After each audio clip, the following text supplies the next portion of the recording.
Hello everyone and welcome to podcast number 144 of Double Cross Anime. This is the new year 2022. That also means that we will say goodbye to the 2021. And what is the best way to do it?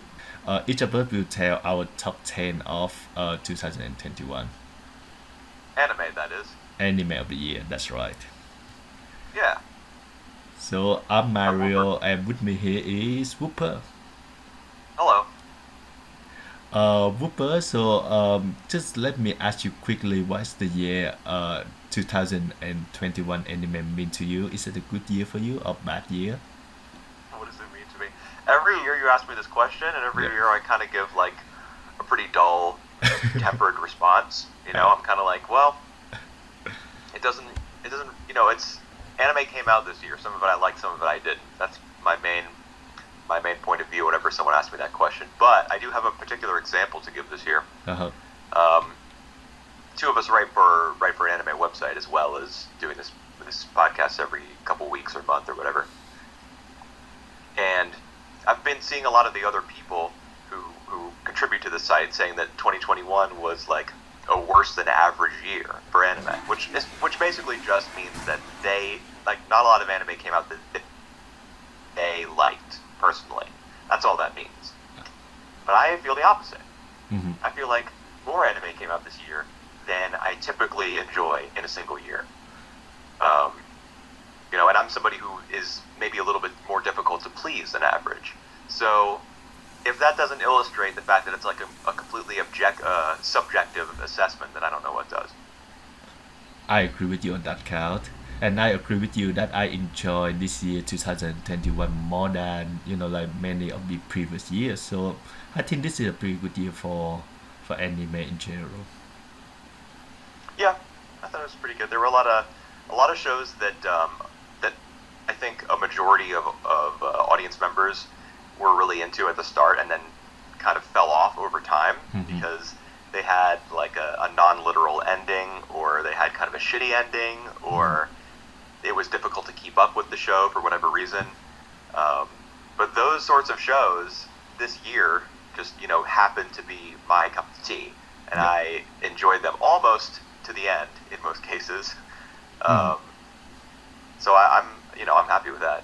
Yeah, yeah, me too. And yeah, I can only add that there is a handful of more original shows in like this year have to offer, and I'm sure that many of them will feature in our list, so we can get into that later on. Yeah, those were kind of the ones that I was hinting towards when I was talking about shows that a lot of people enjoyed at first and then fell off. Yep, That's a lot of those original shows. yep, Um, and I mean, a lot of anime fans just basically want manga and light novels to be adapted in like particular ways where there's a certain number of chapters fit into every episode, and they like will go through the manga and see, oh, what's the rate at which they're adapting. They're just like yep. they're adaptation fiends. That's just what they want. And so when original anime goes in a direction they don't expect or desire, they're like, oh no, I'm gonna poop my pants. They get mad. Uh, They yeah, get crazy. Yes. essentially. But that's just you know that's what an original anime is. It's something that you can't predict, or you don't your expectations for it aren't set in stone. You just go with it, see whether you like it or not. Yep, This year I did. yep, yep. Yeah, same here. I'm quite pleased with the list with our top 10 with my top 10 sorry, and Right. We don't know the contents of each other's top tens, but we have predicted each other's top ten lists. yeah, We've sent the predictions to each other. We don't know what they are yet. yeah. After we do the listing and we're finished recording this episode, we're gonna see who was who had stronger psychic powers, I guess. That's right. And my prediction so far is that me and Wooper will have like same souls in like agreed with, but let's see on that. Let's see on my prediction how it goes.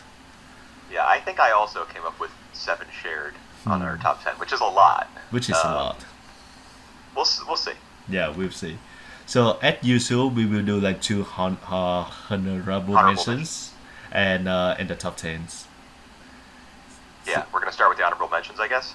Yep, let's do that. So my Right. first, Do you wanna kick it off? Or yeah, should I What will do you kick think? off. Yep. So Okay. my first HM is the one that I'm sure Wooper will disagree with me on this show the most, Oh, and that would be Pretty Boy Detective Club. I actually predicted this as an honorable mention for you. So far, one for Wow, one. wow, good on you. I did actually try to predict your honorable mention because I think that you will include shot that I don't I never heard of before Right. in there. So Yeah, I do like my anime shorts. But how'd you? So, yeah, Pretty Boy Detective Club, Bishonen Tantedan. What'd you like about it? yeah, I for me I still regard it as a lesser work out of the three that they have made together, but it's still a brainchild of Sharp and Nishio Shin, two of my all-time favorite in this medium. So it still maintains, like a very long and witty dialogues, charming and also meandering philosophical conversations, fun and some very stupid twists, and great and sometimes distracting visuals. So there are a lot of mixed bag, but you know what, that they are totally my jam. I'm just like shut it off every time Yeah. these things happen. So yeah, it's just uh totally my thing, and and sometimes I can see like the worst of both of like sharp visual tendency and Nishio Shin, like just meandering top like all the things, but like I enjoy it for what it is. Yeah, meandering is right. I still remember a scene from that show where there's like an invisible person Yep. who's witnessing some kind of card game, like maybe a poker game on stage, Yep. and the main character, the girl, I think, is able to see him even though he's invisible, and she like That's it causes her to start going into this internal monologue, which is not about the discovery that she's made, really, that this guy is invisible and that he's pulling the strings of this particular plot. She's not thinking about like how that's relevant to the story and what you might expect a character to be thinking when they see something like that. Instead, the author just uses it as a springboard for her to start thinking about like how much she values her friends and like realizations about herself. And that was the point where I was like, I'm out. yeah. I Well, can't do this anymore. But I did watch about half of it, and it's it's kind of off kilter and not bad. yeah. Well, this show is about growing up. What else do you expect? She have to think about like how she enjoy her time with her friend, and how how they Yeah, help that's her that's what growing I up. tend to think whenever I see an invisible person. Oh God. Yeah, you have your point here. There's a lot of stuff like that in that show in the show. But What yeah, is the third Nisio Isin and Shaft crossover? Is it Zaragoto? yeah, that's right. Jerry Goto and OVA. yeah, Okay. and I thought that was by Shaft, but I wasn't 100% sure. And yeah, of it's course, special. Monogatari series would be the Yeah, other one. that's right. I liked Zaragoto. Yeah, I Actually, like I Jerry enjoyed. Goto better as well. Yeah. All right. All right, what is your first HM? All right. So for my honorable mentions, I'm not doing like last year when we did this. I just put my 11th and 12th favorite series as my honorable mentions, which basically makes this a top 12 list. So Right. this year I'm not going to do that. I'm Yeah. just going to talk about for my honorable mentions two anime that I enjoyed, but aren't like anywhere near the top 10 or don't qualify for it for one reason or another. So the first one is actually a movie, and it's Mhm. Words Bubble Up Like Soda Pop, Yep. Yep. which was my favorite anime film that I saw this year. I Or agree with you on that.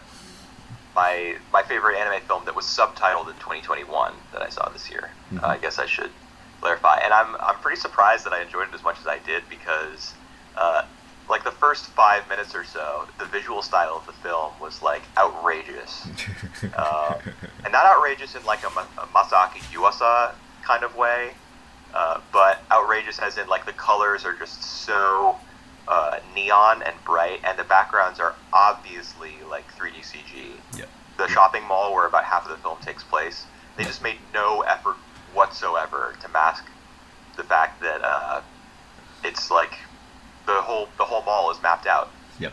in sort of 3D modeling program. So I right off the bat I was like, ew, I don't want to keep watching this. I don't want to look at this. But the film just won me over. The character. It was a cute teen romance. Um, a tremendous final shot of Smile with her mask, with her mask off, Yeah. smiling, and you can see her buck teeth and her braces that she's been ashamed of for the whole film, and she's like motivated to reveal that smile and flash it up at the guy who's been confessing his love to her, because it makes her feel like so appreciated, and her feelings are being returned, and it's a really excellent closing note that the film hits. Everything in between is cool too. I don't really like a lot of films where there's a huge focus on social media. And in this film, the two main characters, like the male and female teenage leads, are the sort of characters who would like die if they didn't have their phone. In fact, one of them literally says, "I would die if I didn't have my phone." Yeah. But the film makes their connection via social media work, Yeah. and it even makes their dependence on social media kind of like, understandable, I guess, or just it uses it as a tool to bring people together. Yep. Um, there's also a really heartbreaking moment, Yep. like 3/4 of the way through, where I was just like, I was like, it was like my heart was ripped out of my chest when a really well-meaning character did something that really hurt somebody else, and it was an accident.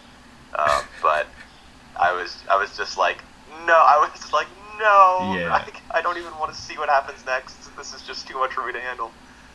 Um, There's my just like an indie flavored teen romance that I liked a lot. Yeah.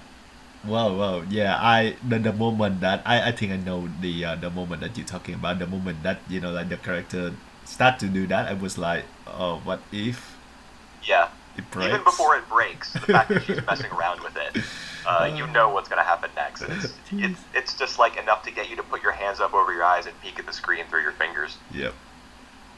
I don't think this movie like break any formula. It's still like a very cutesy show about two teenagers like meeting each other and enjoy each other. So they have like all these moments that we would have expected it. But in general, I just like I just enjoy very much the low key of the romance. The town in general, like you, I was put off by the 3D CGs at first, but like the shopping mall where like some in some corner we see the haikus from like written by one of the boy, and we see like some corner of the town. I just feel totally living just in so the show the movie in general. My You're talking about favorite the one is graffiti that Beaver tags a bunch of like buildings and signs and stuff with, right? Because he Yep. takes cherries, haikus, and puts them everywhere around town and around the mall and stuff. That's right. I thought that was like a little bit too kind of quirky, but like on a conceptual level. Yep. But on a visual level, I felt like a lot of those shots made really good scene transitions. Yep. So I was okay with it. Yep. So good choice right there. I totally Yeah. agree with you that it's also one of my favorite anime sub in 2021 as well. Yeah. What's your other honorable mention? All right, my second honorable mention is Fita Pirate Princess. Fena Pirate Princess. Wow. Okay. I missed that one. All right. It have a totally gorgeous production. It have this attention to detail. You see the background, the character design, the visual, the animation are all top of the line. It's a top notch. In the early episode, the show is like successfully established the fun of adventure of like exploring new places with many characters, with like many memorable characters. But it's for falling off a bit in the final act. I think we discussed about that before, where Fina had to decide, whether to sell the world or like to stay with her friends, and I don't buy that one bit. Um, I feel the show is have a missed opportunities with the female pirate band as well. It doesn't use them well enough. But like so Yeah, they far, were if awesome. yeah, if you take the show as like just the adventures, like light-hearted adventure, it's work.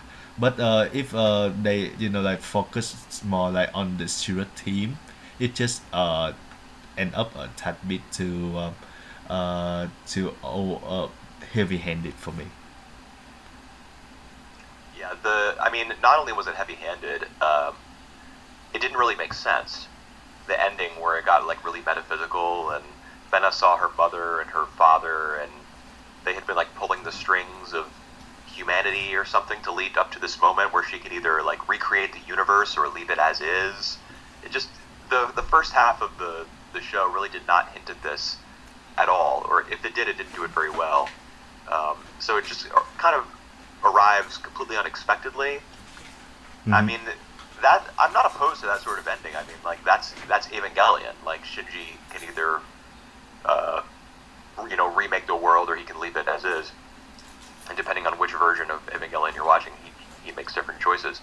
But um, that show was like really weird and psychological and kind of apocalyptic from the beginning. Yep. Whereas Fena Pirate Princess was, like you said, an adventure show, and so Yeah. its It. late stage development was like, what? I didn't ask for this. Yep. You shouldn't even be giving this to me. You weren't serving this 5 seconds ago, and now it's taken over the show completely. Yep.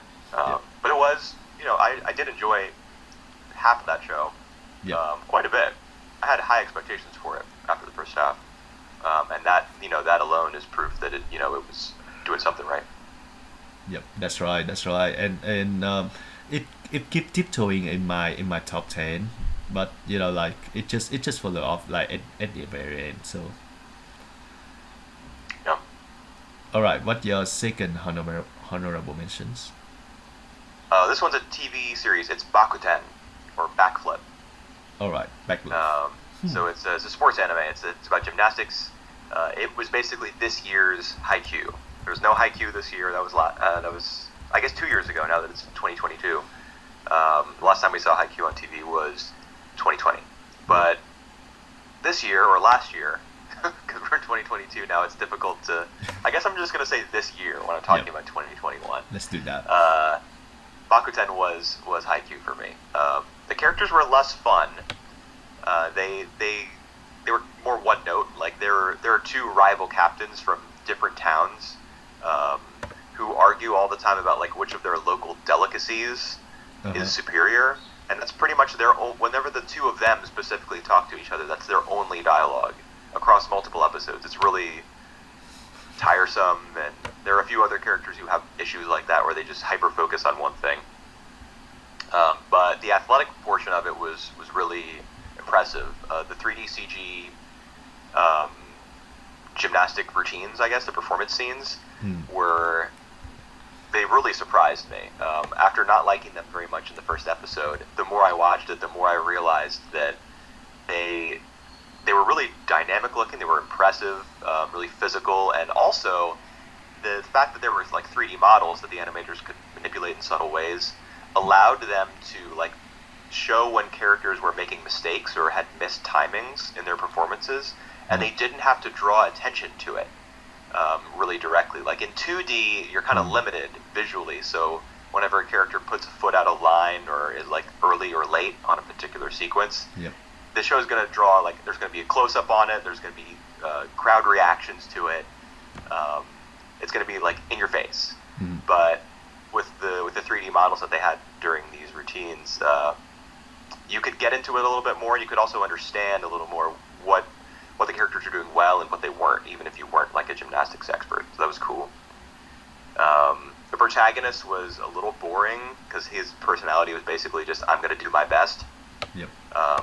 But he did have a couple great episodes in the middle of the show where he wasn't really confident Mm-hmm. because everyone else was so much better than him. But he had a major breakthrough and kind of like put the team on his back in a key sequence at the prefectural tournament. I thought that was awesome.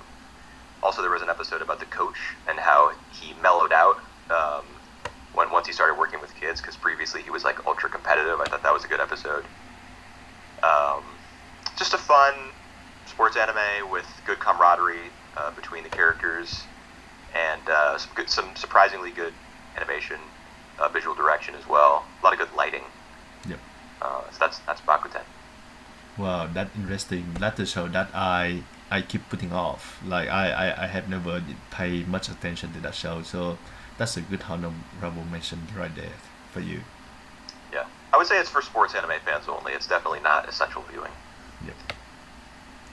Well, We will get to what's essential viewing shortly when we do our top tens. all right. Let's get to it. So my number 10, the first one out of the batch is Nomad Megalo Box 2.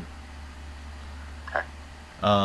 So I regard the season one was a good sports show inspired by Ashita Nocho, but the second season actually elevated it into a decent show that happened to have sport in that. It's much darker and sober, and as Joe, the main character, is fighting against his old demons. And I would say that the second season even have more personality than the first. Um, it's the best example is the Latin culture that led by Chef present at the first two episodes, but that's Chief, where yeah. Chief, and that's where the show like that way it fall up a bit for me because it's peaked a bit too early. The first half, especially the first 3-4 episode, was Nomad Megalobox 2 at its best, and we also talked about it briefly in our podcast before. The ending is a bit anticlimax and doesn't really tie up everything very well. It's not as bad as the ending at the first season, but it's still leave the show with like a weaker bank than I would have expected it. But overall, I think this one is more emotional. It's certainly the better season out of the two for me. I think I would agree. There is something to be said for the more straightforward presentation of the first season, in that it's the underdog story and it's like focused on Joe almost completely Yep. for the entire thing. I mean, there's a little bit about like the Shirato Corporation. I think that's what they were called. Yep. And Yuri, I think, was the main rival boxer. Yep. A little bit about them, but it was mostly Joe's story, and there is something to be said for that, because in Nomad in season 2, it's like it's Chief's story for the first 4 episodes, and then it's a little bit of Joe's story, a little bit of Sachio's, Yep. and then there's Mac and Liu as well, and it's a little bit like too many cooks, Yep. spoiling the broth, Yep. because the show isn't able to really focus on one thing. It wants to tell stories about like corporate corruption and like big pharma and how they're interfering with like technological progress in order to maximize their profits, and then it also wants to be like a story about a broken family that comes back together. That's Mac's thing, and Sachio's story is like really just dead weight, in my opinion, anyway. But I do agree that the first 4 episodes are quite good. Like you just isolate those first 4 episodes with the immigrants, the Hispanic immigrants who have found their own. What are they living in? Like an amusement park or a trailer Yeah. park or something? That, I think it's the amusement park. Yes. yeah, and the villain of that one is like a land developer who wants to come in and like displace all of them. But Chief stands up to him, and the Chief really puts the whole show on his back, even though he only appears in 4 episodes. He's the man. So Yeah. I really like those first 4. It's like spiritual, all the symbolism with the hummingbird and what that means to the show as it unfolds, even beyond the first 4 episodes, is really, it's really meaningful. You can tell that I think that particular story and that portion of the show is really what the director wanted to emphasize from the beginning. Yep. Kind of feel like there was less passion being put behind it later on. Yeah, that's right. I remember like when we first talked about the sequel, we wonder like how it goes from there because like the first season ended quite conclusively, and Yeah. so how they gonna push forward the story and what the story that we received like in the first episode of the second season, it just like, totally blew everything out the park. It Yeah. it it's Joe so was good. like addicted to painkillers and drinking, and Yeah. yeah, it was, it was definitely a major shift. Yeah, right. And yeah, I really enjoy it for what it is. What is your number 10 then? Cooper, let's see. My in the 10th spot for me, Attack on Titan, the final season. Wow, right. Attack on Titan is a series that I have written off for a long time. Mm-hmm. I revisited it from the beginning, Yep. maybe the start of this year, the end of last year, Uh-huh. um, something like that, and I came to appreciate it a lot more just as like just as spectacle. Like it's crazy. There's there's big old titans and people flying around like Spider-Man and chopping them up and stuff. But Attack on Titan, the final season, its perspective switch at the start, where it told a story of the war from Marley's perspective, Yep. which is the country that viewers of Attack on Titan didn't even realize existed until close to the end of the third season. Now, in the final season, all of a sudden we have a completely different cast that we have to come to grips with. The way that the show kind of flips itself and starts to tell a story that eventually blends in with the perspective of the main characters on Paradise Island is really intricate. So it's mostly the storytelling of Attack on Titan the final season and the just the way it was mapped out and how everything was conceptualized that impressed me the most. Visually, I thought this was a strict downgrade because the 3D CG is not great. But even beyond that, I mean, you're trying to depict like Titans that are 20 meters, 50 meters tall. I don't know exactly how big they are, but they're huge, and it's just not. There aren't enough talented animators who can do shit like that for you to realistically put something together as quickly as they did for the final season.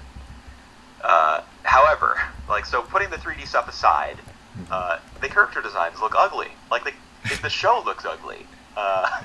In this different director, different staff, different production studio. Yeah. A lot of the filters put on top of it in order to achieve kind of smoky, kind of grimy, that sort of aesthetic.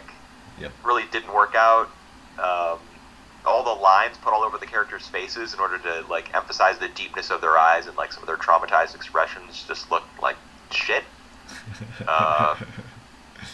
But the story of this final season I was pretty impressed by. So here at number 10. Yep. I was about to ask you, are you talking about your number 10 because you seem like more critical about that than you praising it, but Well, first I said what I liked about it, which was almost everything to do with the story. yeah. And then, just visually, I didn't like it very much. It has its moments, I guess.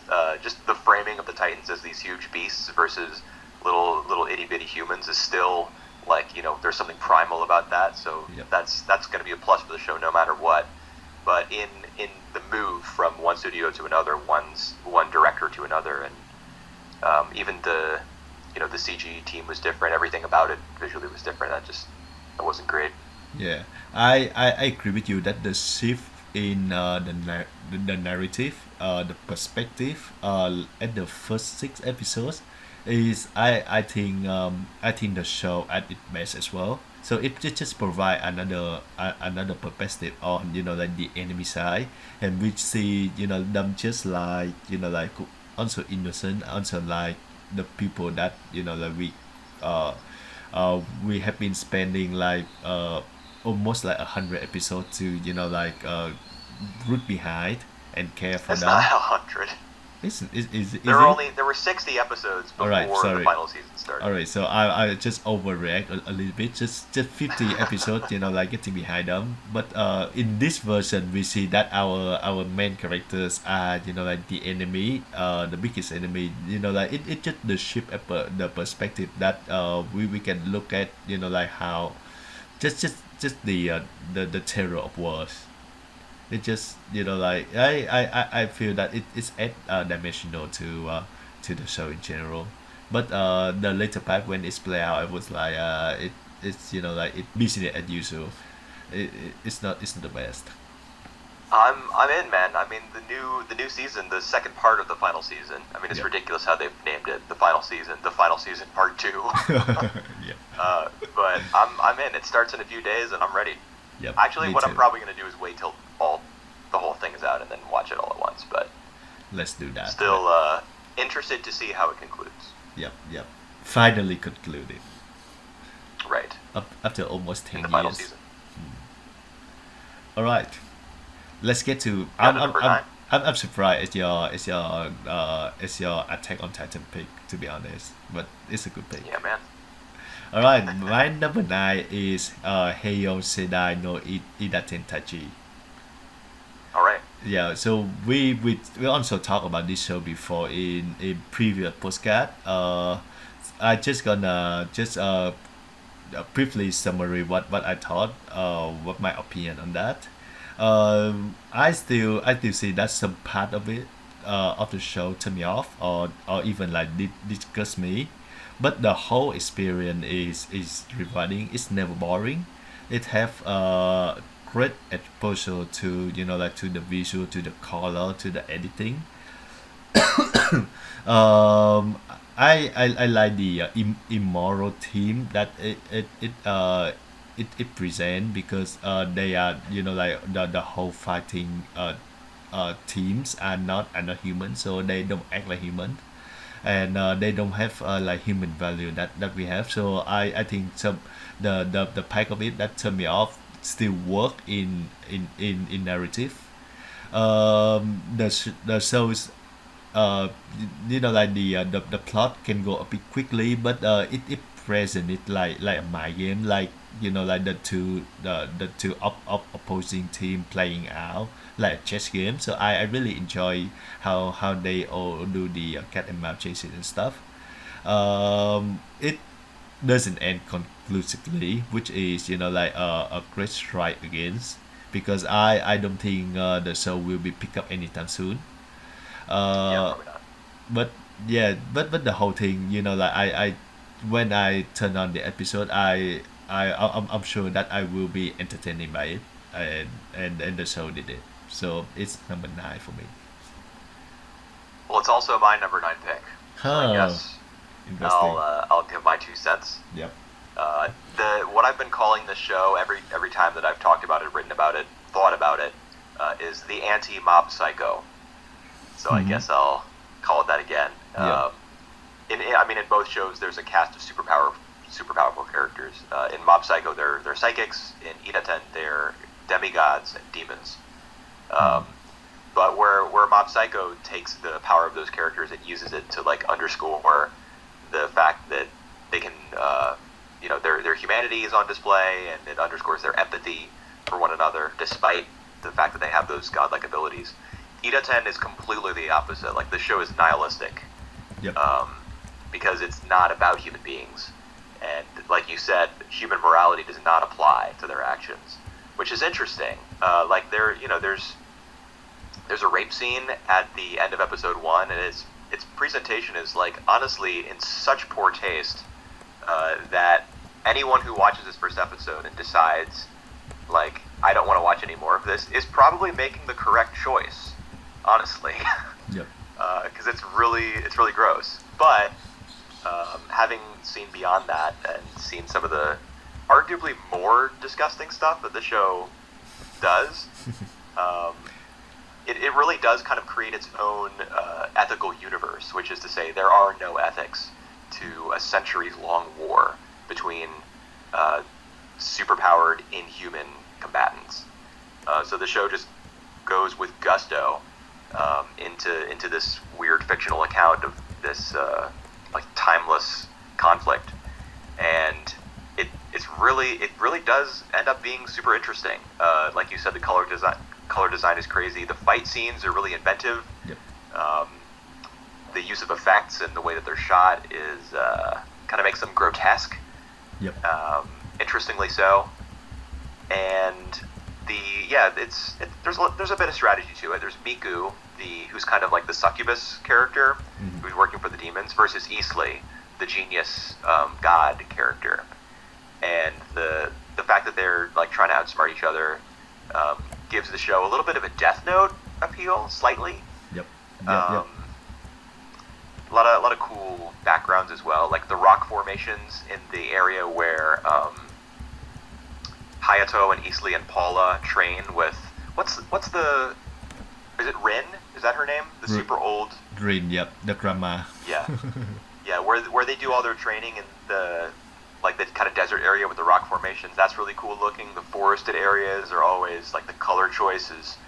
Doesn't make it look lush. It makes it look like almost poisonous in some scenes, which is really interesting. There are scenes where characters are walking on the bottom of the ocean floor because they can just do that because they have superpowers. I remember they walk on water as well.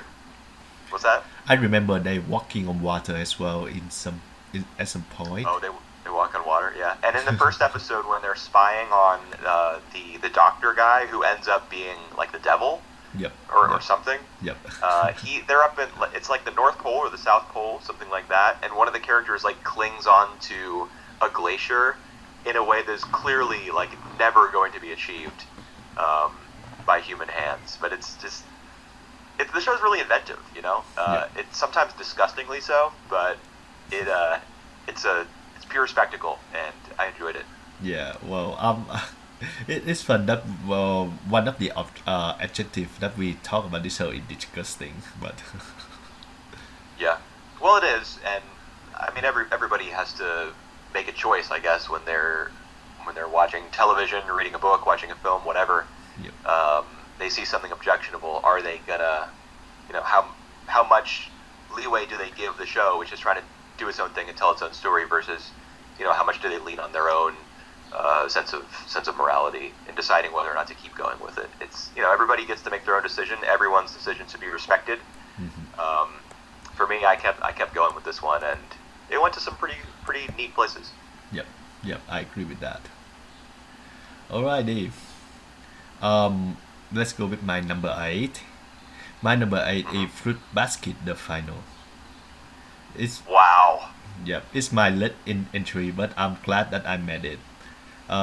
It's marked the end of the whole journey starting from 2019 and the manga starting from whenever years ago. I think that's in the 90s. For this particular version, it has always been that when it comes to the comedy just suck. With outdated humor, but when it comes to the drama work very well, and the final season for me it leans heavily on the drama, and I think that's one of the reasons why the whole final season works so well. It have the fascinating look at bonding, like it have a really dark look at how bonding and can be corrupted and can become a curse. uh Toru is not a good protagonist by any means, but because she a bit too too simple, too well to do, but she fit extremely well with this type story. The drama itself is heavy, but they are rewarding because they are most of them are really emotional, like tear-jerking level of emotional, and they fleshed the character very well. All the characters in this show are multi-dimensional, and they are fully formed. That they feel like real person to me. So, my number 8 is more like like the whole thing put together as well. But yeah, I'm glad that they make this show again. They remake it, they reboot it, and like it what a fascinating recording final it has. So this is basically your Attack on Titan. Yep. Yep. I can see that. Yes. Widely beloved manga adaptation that the other person in this discussion just has like no taste for whatsoever. Yep. Yep. That. Would you say that every character is multidimensional, including Toru? Because Mm, I watched 17 or 18 episodes of the first season, and see, I mean, poor girl. you She's just in a terrible spot in her life, and I have all the sympathy in the world for her. But she's not she's you not the know brightest bulb. or like she's like the sun. She don't change. It's it because of her, like her pride attitude, her, like her care for the others, that like change the others. So yeah, she does get a bit of we see a bit of more of her backstory, and like how she struggled to express herself and stuff. But like she more of like a catalyst for others to change. Right, for like the main family or the branch family or Yep. whatever the situation is there. Yep. Yep. I can't remember their last name. I how like how did you finish the whole thing? Like how No, far? I finished 17 or 18 episodes of the first season. Right, right, right. Because if one thing that I complain about the whole story, would I think that it is beautifully written. A bit one of the characters, I think the monkey they don't get used them very well. The monkey just appeared in one or two episodes, and like almost completely gone until like like the ending. So Hmm. Okay, well, too bad for that guy, but there were a lot of other characters, so that's right. I guess they focused on the people who they really cared about and Yep. left the other ones behind. Yep. Yep. Yep. All right. What is your number 8 then?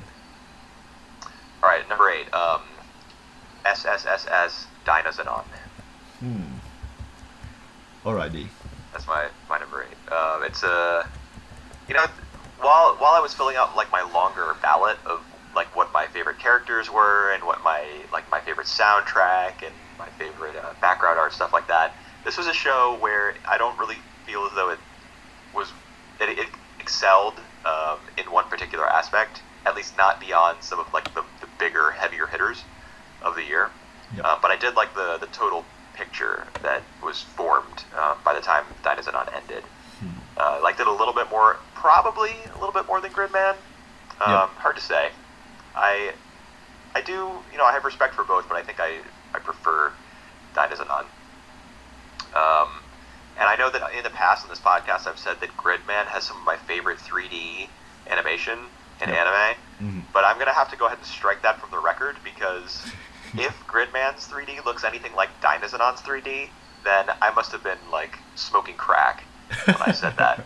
Because Is that good? Dynazenon's 3D, like its mecha fights in general, are not great. I mean, the transformation and combination scenes between, like, when all the different parts of the Dynazenon robot come together and form like a larger version, like the dinosaur version, or when Grid Knight like transforms and they form an even bigger, like, universe-destroying robot, whatever the case may be. Those are cool because they've also got like the Shiro Sagasu soundtracks behind them with like the choral vocals that are like a little bit off, like a semitone too low. It's kind of ominous and like gripping, and you're like, yeah, this is fucking awesome. Like these robots are gonna smash into each other. But when the actual combat comes, you're like, man, is this really like? I don't get the sense that these are able to destroy cities or even buildings. But it's still cool. Yep. The robots themselves are cool. The transformation scenes are cool. I like the characters a little bit more than I did in Gridman. The relationship between Yomogi and Yume Yep. I wasn't too into the romance, which I think was an angle that the show was pushing, but I did like the fact that he was so supportive of her in her quest to find out what happened to her sister. Ended up being one of the better plot lines from the show, and maybe of the whole year in anime. And a lot of the questions, like the mystery aspect of the show, like who is Galma? How did Yume's sister really die? Is Chise, the girl with the red braids, like secretly an antagonist? Yep. What's the deal with Yomogi's boss? Having been to high school together with Koyomi, and like they found something in a bag or something. That ended up being like irrelevant, but a lot of mysteries surrounding the characters, including the villains, the eugenicists, and like the way that everything came together was pretty satisfying. There were some questions about some characters' backstories who had like time traveled into the present. They weren't satisfactorily elaborated on, but I really did like a lot of the wide shots, long takes, like transformation scenes, character dynamics, a lot of good stuff in Dynazenon, even if I don't think, kind of didn't really have one aspect that pushed it to the top of the pile for me, but did a lot of things right. Alright. It will be featured later in my list, so I will talk about that later on. All right. Good choice, though. You gonna jump straight to your number 7 series then? Yeah, let's do that. Let me say that first. That I regard that my top 7 and the remaining 3, they have like a big of the match in there. So like there's never been a question for me. These 7 show are it just like a matter of putting them in order. And the Okay. 3, yep, and the other 3. So let's go with my 7th, Beastars season 2. Oh my god, this low? Tell me why. Like, I know you're a big Beastars fan. What happened in the second season that was It that made it like a disappointment compared to the first? All right, all right. Let's say that first, that I still regard the second season it to be pretty good. It's just not as impressive as the first season. I still enjoy a hell out of it. It's just like the remaining 6 have like have more quality to it than Beastars 2. So in the second season, it a sequel that focus on like on 10 murders, the very first murder that we see, and then gets sidelined for the rest of the first season. I'm a bit sad that the romance between Legacy and Haru is being cut short, but That's why it's not at the top for you. I see. you know like the romance between a dwarf, a rabbit, and and the And a wolf wolf. is always interesting. So yep, maybe this season it focused more on the dual narrative of Legacy and Louis, how different path they go, but they still like end up joining each other. So Hmm. the ending kind of like satisfy both like both of the development of Legacy and Louis, but you have to watch it. So I won't spoil it, but it's like it that scene where like everything really come together to me, like at the finale, the last episodes. I would say that the visual is still consistent, but it's still again, if I like if I sit now and recall some great stuff from the second season, like unfortunately I can even recall like any great shot compared to the first this season. So it turned out to be the season where it very for me it's still like serve its purpose. It have many like great moments, but like, it doesn't really compare to the first season to me. Hmm. Interesting. I've only seen the first episode of season 2. And you I don't don't. like it at I'm all. not a Beastars guy, so I don't intend to watch any further. But I'm surprised. I mean, I know the general reaction has been that season 1 was better, and season 2 has kind of been like, it's Muted. the black sheep. Yep. or been forgotten about even by some people. But I didn't. I expected that you would be the exception. Huh. But I guess not. And I'm looking now to see if both series had the same director, and they do, Shinichi Matsumi, Yep. who was actually a first-time director when he did Beastars in 2019. Interesting. So same guy, but maybe the material wasn't as exciting, Yeah. Well, not as fresh. yeah. I still enjoy the hell lot of it. Just let me say that. Yeah. Remember the snake guy that you see at the end of that episode? Yes, Yeah, with the weird like cop yeah, hat on or something. that's right. Is he a policeman? He the security guard, I think. Okay. He appear like he have a bit of like his present in the second episode, and then we don't see him anywhere else in the throughout the rest of the season, and this freaking weird to me, like Maybe he was difficult to animate, maybe. even in 3D. Maybe it was tough to make it look Yeah. as though he was like, because snakes they move in such a strange, like unorthodox way. Yeah, yeah. Might have been too difficult. I don't know. All right. Let's Okay, so let's hear Beastars- it to your Beastars. sevens. All right, my number 7 is Ousama Ranking. Right.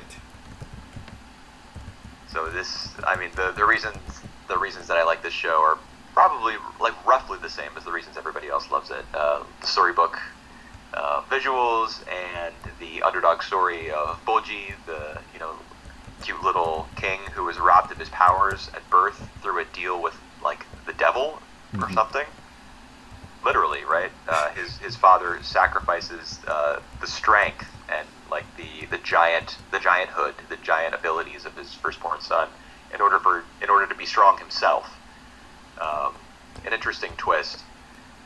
In fact, there are a lot of twists and a lot of mysteries in this series so far. We're 12 episodes in out of 23, Yep. and almost every character has like some secret agenda that we don't yet fully understand. And I'm not wild about that. All right. Like, especially some of the more recent episodes, we're getting flashbacks to like every single swordsman who like works in the service of King Bose. We have to know about all their little backstories, and there are just some things about the story that don't really click with me. I want to see more of Boji, I guess, ultimately. And the show it really wants to tell a lot of different stories from a lot of different perspectives. And I think it's kind of gotten confused and even a little bit lost in some places as a result of that ambition. But, I mean, regardless of where the story goes, like, you can look at any frame of this show and be like, damn, that's a Yep. a pretty cool picture right there. Where'd you get that JPEG? Yep. I got it from Ousama Ranking.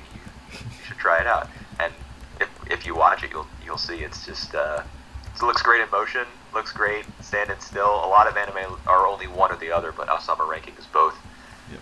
And there's like a sense of it does get very dark and very like dark fantasy specifically. Like there's people drinking potions and like swearing blood oaths and cutting off their own hands and doing some really weird shit, sacrificing their sons' futures for their own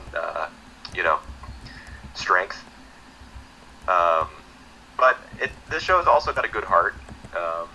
I liked a lot of the training that Boji did with Despa, the second in command, I guess, of the underworld, so to speak. I don't know if he really is that, but he's the brother of the king, so that's something. And liked a lot of that. I like Kage, the Shadow. The fact that he's so supportive of Boji, that's really nice. I don't know where the show's going to go. I'm not convinced that it's going to tell a really great story that's totally wrapped up in 23 episodes, but even if it doesn't, I do appreciate the fact that there's some mystery to it. Just hope that it, get some threads wrapped up before too long. Right. I expected your Ousama Ranking to be a bit, higher on your list. So I'm surprised. I'm really a huge fan of the story. Yep. Like overall, the direction, the multi-angle story that the show is telling. it just wants to include everybody all the time, and Mhm. I think it could do a little bit less of that. Yep, yep. I can see that. Alright, Dave. Here to my number six All right, what do you is got? I'm pretty sure that you have this high on your list, and I think this I think I know where you put that one on. But my number six is Sonny Boy. All right. All right, this is for me like when we talk about the original anime. This is the original anime. You know, like this is Yeah, one of this might actually be the most original anime that's I ever. agree with. This is one of the most experimental anime that I see this year, and maybe in recent years, and for good reason, because it doesn't follow like your typical formula. It just I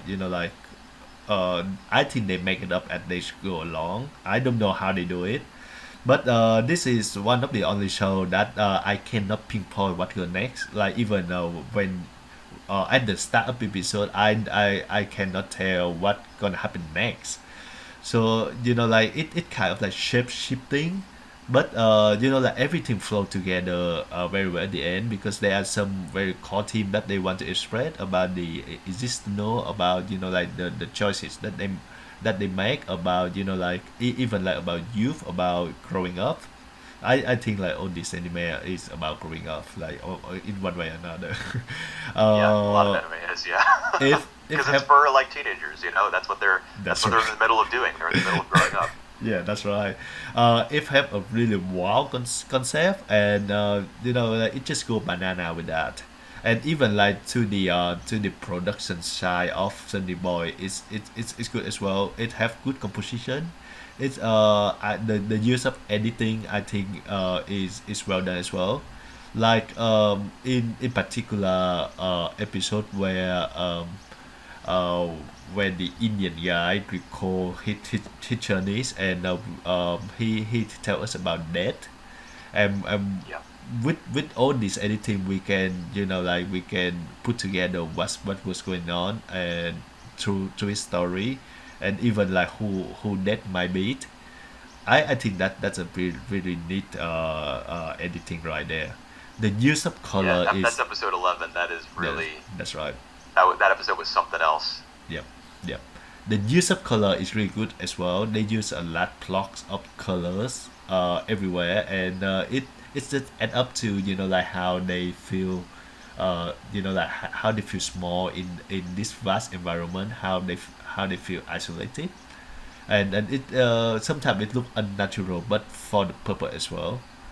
And there is some episode that are really outstanding, like for me it's the upside down cathedrals. The endings work very well as well. uh it is so that like don't really like I don't think that I connect to this character emotionally, or even like it's not the show that I connect to them intellectually, to the story, but it like it just offers something very different, something that it's like free from expression that like I'm pretty sure that when I watch it again and again, I will like form other opinions, and like I will see other side of the coins that I don't see on the first try. And like this is the show that I can like just watch it over, and still learn something new about it. And lastly, even to the soundtrack. The soundtrack is so indie, but so good. There are many insert song that you see, especially in episode 11 and 12, Yeah, and those I just like I just cannot stop listening to it. Like I listen to it over and over again. yeah. Me too. Yep. One song in particular, Yeah. I have listened to probably 100 times. Da, da, da, da, da, da, da, da. Oh my I'm bad at singing, so I'll stop now. I think we're thinking about the same one. It's by Toe, a Japanese math rock band that I've gotten into recently Yep. as a result of their Send it. appearance on this soundtrack. Yep. Yeah, yeah, for sure. The music in episodes 11 and 12 is where it's at. There's great song selections throughout the entire show, but they really stepped it up. Yep. at the end. That's where they saved like the hardest hitting stuff. Yep. Oh, and I want to mention that they experimental with the visual as well. So sometimes that because of the characters' special ability, we can see that the screen, like literally broken off. Or like in one of the episode where we can see the view, the curtain behind, like uh, the normal setting, which looked really cool but never outplaced. Yeah, those were neat. Show does a lot of neat stuff, and it will be appearing on my list at some point. I'm sure you have pinpointed where, Yep. the placement at Yep. which it will receive on my list, given some of the praise that I showered on it when we Yep. talked about it Later on. summer of 2021. Yep, that's right. Yeah, but for now, I guess I'll do my number 6, Yep. which is One Direct Priority. Yep. Very another show that's highly experimental, highly original. Yep. It's got escalators that descend to alternate worlds. There's humans that hatch from eggs. There's lots of surreal imagery. There's also more like literal images that are meant to be taken as you see them, like the scar on the back of Nehru's back. I can't remember which episode it was where we saw that. Maybe 4, somewhere between 4 and 6. That stuck with me all year ever since I saw it. That shot of her back with that terrible scar that like went from her. It covered like most of her back. Mm-hmm. It was really ugly looking. Ugly not in the ugly in the sense of like you empathize with that character and imagine how much pain they would have been in. The story behind that scar was that her sister gave it to her, but that is never really followed up on. Yep. In fact, there's a lot of promising visuals and story elements in One Direct Priority that are not completely followed up on, because the last episode kind of goes to hell. Yep. And not literally. It's Oh, the last shit. episode, like the special, Yeah. the special quote unquote 13th episode that was delayed due to production issues, was just one of the worst things I saw this year. So that was unfortunate. Yep. But putting that aside, almost everything that came before it was awesome. Yep. All 4 of the main characters have got their own personal issues that they work out both individually and by dialoguing with each other and kind of hanging out. And a lot of those hangout scenes are really interestingly framed. Not in terms of like camera placement or anything, but the fact that the girls are kind of isolated. Like they'll be at a mall or a food court. Yep. Or a park or something where there's literally no one else. It's just them. And it kind of foreshadows the fact that in the end, all they can really do is try to face their problems on their own. That's kind of the direction that the show goes in at the end. It kind of like puts the friendship to the side and is like, you're gonna fucking be like, you're gonna despair in isolation, having to deal with all this stuff. I don't know if I really like that message too much, but it's where the show decided to go. And I mean, a show like this, it's so creative, it's so colorful, it's so freewheeling. You can't really have concrete expectations for it. Yep. You just kind of have to go along for the ride, and it's a fun ride if you keep your hands and feet inside the vehicle at all times. There's lots of really cool action scenes where the girls use like really creative weapons that are formed from like scissors and pens and stuff, and blow up to be like baseball bat size. They use them to fight the Wonder Killers, and they have their own pets that are like Pokemon that assist them when they go to these parallel dimensions to do battle with like the physical manifestations of rumors, and it's just a really trippy, weird show. Really beautiful looking, well animated. Character designs are great, really elegant.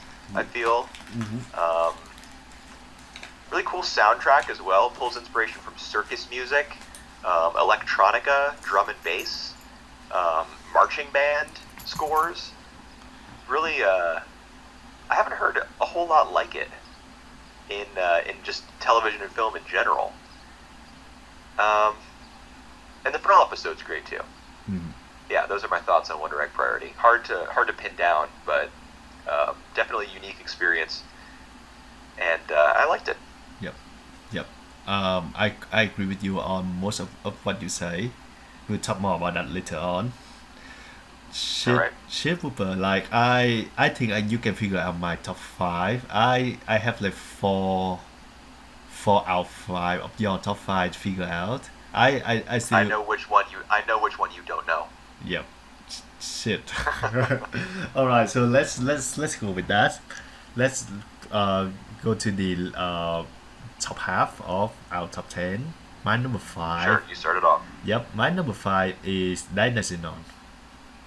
Okay. For me, it work both as the Gridman companion because it have many callback to the Gridman universe, but it also work well as the individual story as well. So as a Gridman companion, I like it how they have callback uh, to the characters of the original show, and they kind of reuses the setting as well. But at like you did say you did say before that that National doesn't have aspect that like put it at top for you. For me, Yeah. the visual storytelling, the cinematography, so to speak, is the best of the year for me. There are many shots Mm. that that successfully convey the emotions that and it just like a small shot of like the two main characters just like holding hand or just I remember like there a shot of Yume where like she said like she doesn't care the Whether her sister was murdered or not. yeah, no.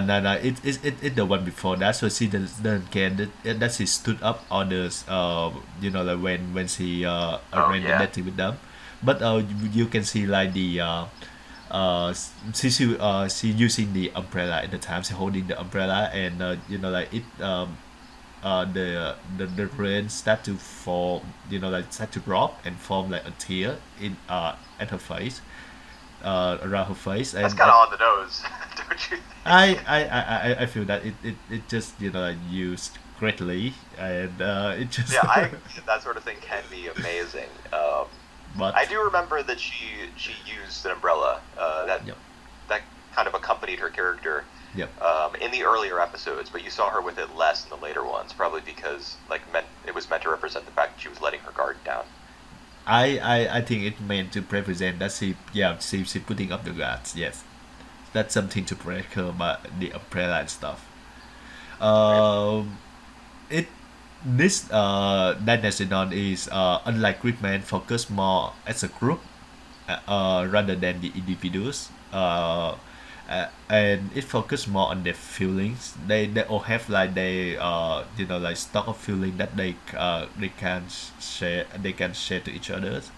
And they all have to deal with it. And I actually prefer Dynasty more to Gridman about that front. They focus more about characters, and as a result, they are more like resonate, emotional resonant to me than Gridman, especially in episode 10. When Yume talking to her sister and like they share a moment together, we actually still don't find out how her sister died, but like at the end of the day it doesn't really matter. And Right. yeah, when they talk and like they talk together and they say goodbye to each other at the end where you met like turning back and talk to her sister, like her sister freeze for a moment. Yep. And for me it's just so good. It just so heartbreaking the way that like she realized that all of this is a dream, and like it's a time that she have to move on to like just look ahead, don't look behind. This moment like that is like chock full in Dynazenon, and like I really relate to that emotionally. And yep, it's one of the reasons why it's my on my number five of the year. All right. So what is your number five? Um, Mine is Kobayashi-san no Maid Dragon S. Yep. Yep. Miss Kobayashi's Dragon Maid, second season. Um, KyoAni just they just can't be stopped. Like not even a literal fire that killed 3 dozen employees. I mean they're a really tight knit studio, one of the only studios that could be described that way, probably. And like not even that tragedy could stop them from like pulling something like this off. This show looks crazy. It's got in my opinion, it has the best animation of the year, and it's not even close. The lighting is impeccable. My God, the compositing in this series, like you just look at episode 12 in isolation. It's got the summer festival, which is set at night, and everything has like a red glow on it from the lanterns at all the different stalls. That looks great. And then after that, you've got a picnic underneath the cherry blossoms, and everything's got like kind of a pinkish glow to it, making everyone look a little bit younger, more youthful, more energetic and exuberant. It just Kyoto Animation is just like they're just God. They're just TV anime in the realm of TV anime. They are God. So that's that's one of the main reasons I love the show. I don't think like the characters are amazing or anything like that. I don't. Even though there are a lot of lovable characters in the cast, I wouldn't say it has one of the best casts. Yep. In anime this year, because there are a lot of characters that I just kind of groan whenever they're on the screen. Yep. Like Shota and whatever, I can't remember. Kokoa. I think Lukoa is the girl's name. Who wears the baseball cap and has the gigantic boobs. Yep. Which actually describes multiple characters in this show, including Iruru. Yep. Who a lot of people saw her in the first episode and they were like, "Oh my God, no! I've been thrown into a moral panic by this character." But she ended up being one of the stronger characters of this season, in my opinion. I thought it was very interesting how she was conflicted about like her understanding of the human world in relation to the dragon world, like that they could never meet, they could never coexist. But despite that, she already had some underlying affection for humans because they were her playmates when she was a kid. And then the fact that she travels into the human world and curses a human character in a way that a lot of people thought was gross. I mean, this was her exacting her revenge or acting on her biases and her prejudice, but it doesn't last long. And she has a couple spotlight chapters and episodes as this show goes on that are that showcase that dilemma, that like the tension between her like competing worldviews in her mind. Pretty interesting stuff. I really liked the episode 10, the one where Kana goes to New York. Oh, Probably right. one of the best episodes of the year, in my opinion. It's really cute and fun. There's a great bond that forms between two young girls in a big city, and New York is painstakingly recreated. A lot of the backgrounds, just in general, the show looks great. Not just the characters and their expressions, their designs, their movement styles, but also the environments that they inhabit. Really wonderful. I really liked a lot of Toru and Elma's dynamic this season. We got to see their shared history, the fact that they'd been in the human world together, like centuries and perhaps even like 1,000 years, like a millennia in the past. I thought that was cool. The fact that they're always butting heads in the present, it kind of puts a new spin on that. I was impressed. I was just impressed with the show. A lot of fun. Not great from front to back, but hardly anything is. Yep. Yeah, it was kind of like a nice little bubble bath of an anime that just looks beautiful and is kind of heartwarming in spots and kind of funny in others, and it's just kind of fun to put it on and relax and have a good time watching. Yep. For me, for the first season, I'm so right with the first season. It's not really my top 10 material, but like as something to just put it on and enjoy. I enjoy the show. And many of my highlight for the second season is are the one that you said about Toru and Emma histories about uh, uh, Hana. yeah, Hannah, like a trip to New York, about them playing, like mock soccer at the school. Yeah. This, oh my god, the storyboarding, the animation there is amazing, just top notch. Uh, but yeah, it just, yeah, there are some other moments that just like when it rely on like big moves, when everything have to do with moves, I just completely tune out. Well, uh it's not as though the plot is driven by the fact that the characters have big boobs. Some of them well, just do. all right, do you remember like the first and like the second episode where Kobayashi have a penis? Yeah, Yep. that was I referred to that earlier, Yep. just like 2 or 3 minutes ago. Yep. So, nah. Yeah, I mean it lasts for one episode in total, from the end of episode one Yep. to I don't know, maybe only like halfway through episode two, Yep. maybe the end. Yep. But I mean, yeah, we both have Heion Sedai no Idaten-tachi on our lists, so that's right. That's right. That's right. let's not like flip out over the Yeah. fact that there's some weird sexual stuff Yep. in this show. Yeah, I enjoy the show for what it is, but yeah, there are some other things that that just keep me from like, totally engaging it, Yep. embracing it, to be more exact. All right, let's go with my number four. My fourth is your number seven, so it's Ousama Ranking. Okay. Like you said, it I really like the storybook aesthetic. It have a fairy tale story with adult sensibilities. We can see that through like the characters. Like the characters might appear like typical at first, but like you said, they have like secret agenda. They like each episode they keep peeling off the characters. Like their personality, so that we can see like the real them, and I really enjoy that. But at the center of story, it still maintain like the really heartwarming story of the underdog, who's like despite everything against him, he like still try out to like become the best that he can. Really connected with that. I also mentioned that to you many times, that like watching Osama Ranking is, it's like watching something for just 5 minutes. Like it feels really short to me.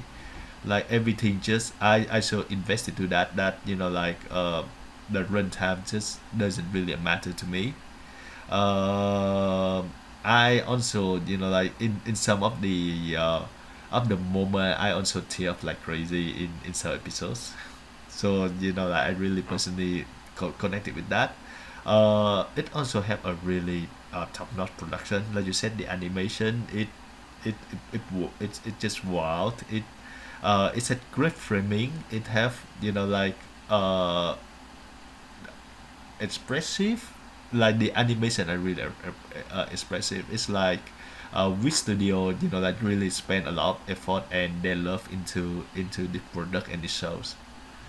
So yep, Osama Ranking still running, but stay in my number four. All right, on to my number four. This is the one you've been anticipating. I think this is the one that you weren't able to pin down, maybe. uh, My pick for the number four anime of 2021 is Pui Pui Molcar. really? Wow, right.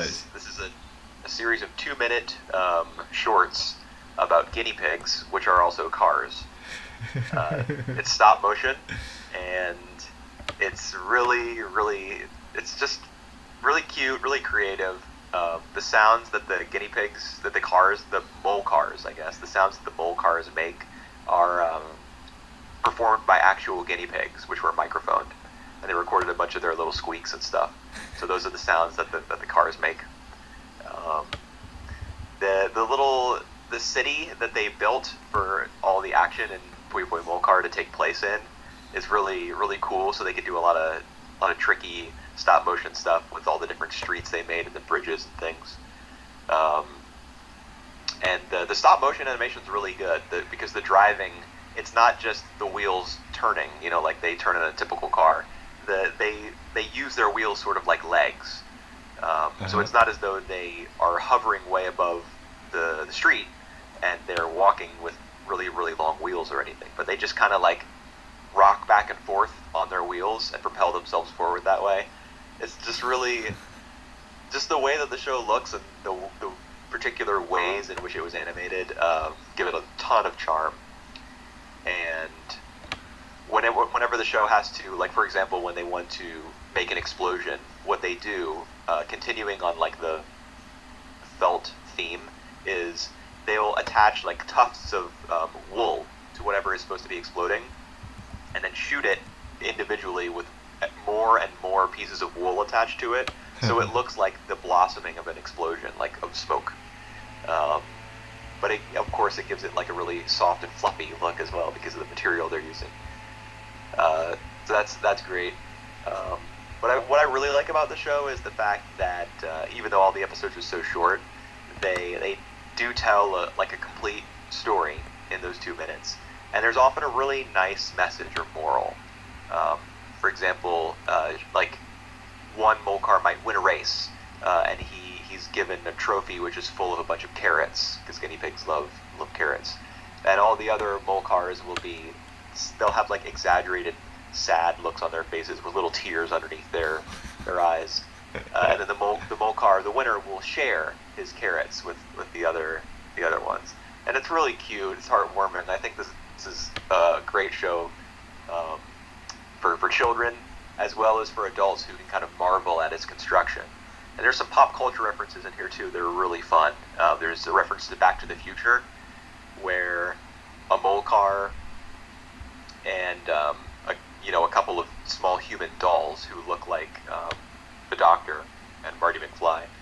They go back in the past and it's like the Ice Age, and they give a sweater to a guinea pig.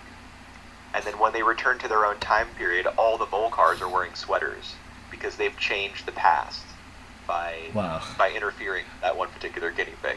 There's just a lot of cute little references like that. Like there's a spy themed episode with Mission Impossible stuff. There's a Mad Max episode that also incorporates zombies, where they're driving in like a little wasteland and there's stunts. And the music's really cute as well. It's really kind of chipper and cheerful. There's like xylophone and melodica and a lot of bright tones in the soundtrack that really complement the visuals and the overall vibe of the series. It's a lot of fun. I've rewatched it multiple times, the whole thing. You can watch all the episodes in 30 minutes. They're great. A lot of thought went into the animation of the show, the concept of the show. So yeah, it's one of my favorite anime of the year.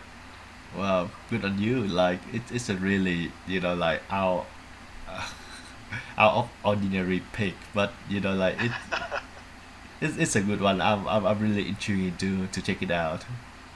Yeah, I would Yeah. highly recommend that you check it out, and then anyone else who's listening check it out, because it takes almost no time out of your life to watch the whole thing. Yeah. And it's great. It's a really good if you're ever in like a bad mood or it's like a rainy day outside or whatever. This show will lift your spirits. Like it's practically a guarantee. Jeez. Good on you. Good on you. All, all right, let's go to my There number it is. three. Yeah, no more mysteries from here on out. We know each other's top three at this point, I think. Yeah, that's right. My number three maybe the same as yours. We're not sure, but let's see. My number three is Heike Monogatari. All right. I think like I remember like when the first episode come out of nowhere, we were really excited because like one of the best anime director working at the moment, churning out the project that like it's like 1,000 years old materials. And the first few episodes like didn't disappoint it as well. It have great aesthetic. It's look good. the visual look like really like simple, but like it really look gorgeous. uh I feel that the story is elegantly told as well. Most of people don't feel the like the connection with the characters, as like it span through like many years, like through the entire era. And it's hard to follow a point, like you because you plot it, you have to follow like on the real events, and you understand that. But for me, like who haven't known next to nothing about Japanese history, it's a bit too hard to catch on the events and the characters, as they kind of look same at one point and on another.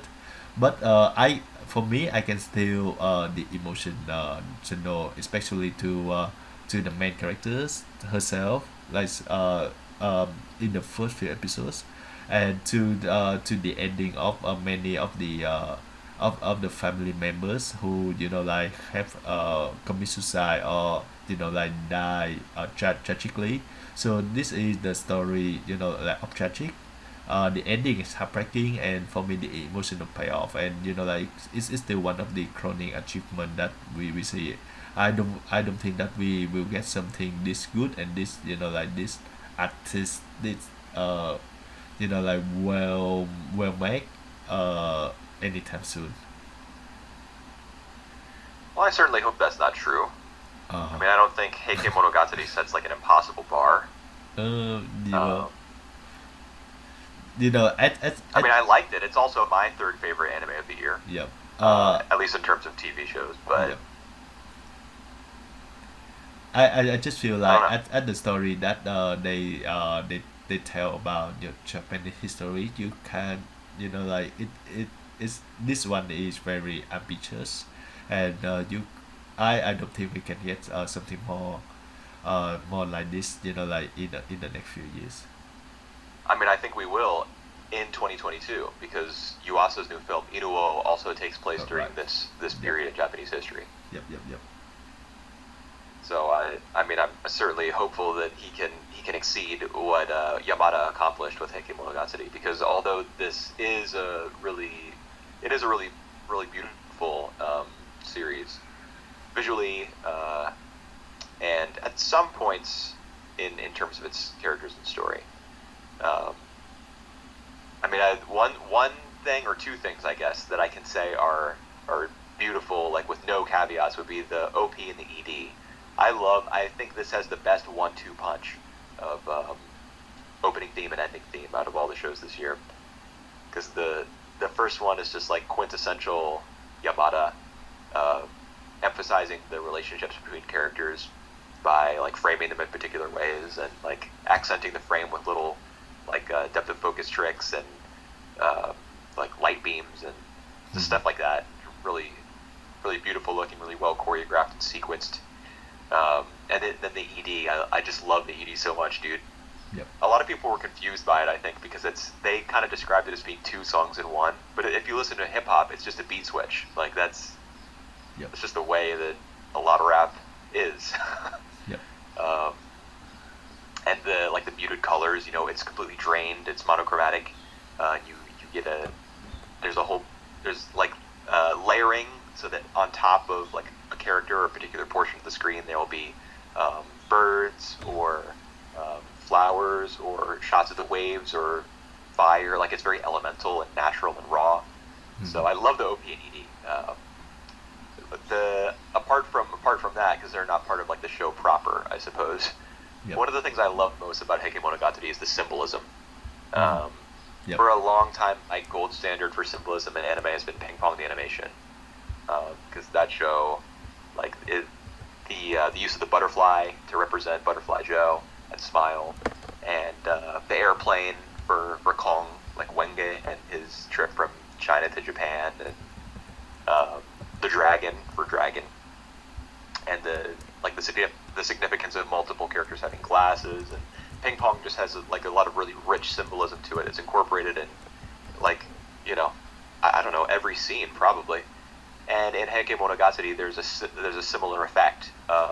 There's flying creatures of all different types who represent things from like a really really diverse set of just concepts from one character, like their desire to be free. That's the typical bird symbolism thing. Like they see a bird in the sky, oh, I wish I could fly away. I wish I was free as a bird. But there's also birds that will literally like be carrying the souls of recently departed characters, and then will join in the sky with another bird who comes together, so that two people can like kind of metaphorically be together in the afterlife. And the show just communicates that totally visually, and you're left to catch it. Whether you catch it or not is up to you. It's really really poetic. Yep. Animals in general, Heike Monogatari gets a lot of mileage out of them. Flowers as well. Yamada's famous for her flower language. And it makes sense in this show because the opening line of the Heike Monogatari, the tale of the Heike, involves the sal trees flowers, which are famous for the way that they fall off of trees as though they're being beheaded. And that sort of ritualistic death has a lot to do with the way that characters end up perishing in this story. Whether they take their own lives or they're beheaded by another character from a rival clan, or whatever the case may be. The show just has a lot to say on a visual level, like strictly on a visual level. It has a lot to say, but then when you incorporate the different stories, the different character arcs, it really does end up being something special. But you alluded earlier to not knowing a lot about Japanese history and how that kind of limits your understanding of the show. But it's not as though I understand anything about Japanese history. I mean, I'm just some dork who went on Wikipedia and did entirely too much reading on there just so I could appear somewhat knowledgeable on an anime website. I'm nobody special. I do know enough about the Tale of the Heike to be a little bit disappointed in the Genji clan, the depiction of the Genji clan in Heike Monogatari, because it's a war. The Genpei War is being fought between the Taira and the Genji. Yep. Or the Heike and the Genji, I suppose I should say. The Taira and the Minamoto. Those are the Japanese readings.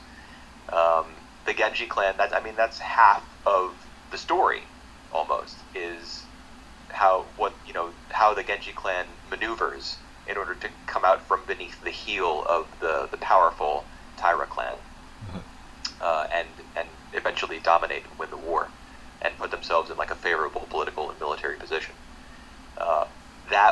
That was kind of put to the side in favor of more focus on the characters in the Heike clan, and it was an 11 episode condensation of a much much bigger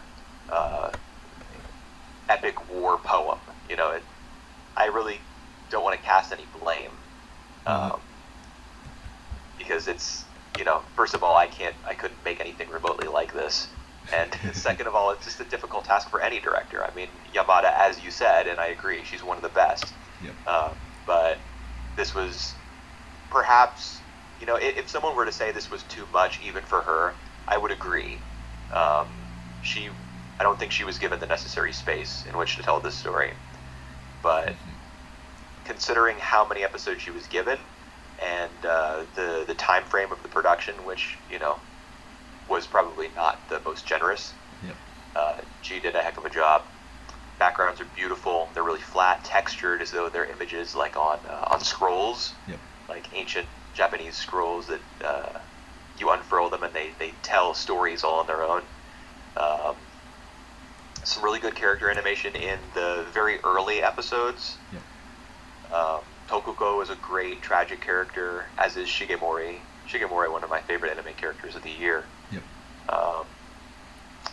Also, the last thing I want to say about it, because I've been talking for entirely too long, the last thing I'll say is that the epilogue to this show, shook me. Yep. I was so moved by the epilogue. The way that Tokuko dies, grasping on to those cords that lead up to the Buddha's hand. Yep. I did a whole bunch of research on all the meaning of those chords and the symbolism of that scene and how she died in the original Tale of the Heike, and I gotta tell you, like, I'm sure that even without any of that knowledge, my soul would have been stirred Yep. by just you know, just the anime alone.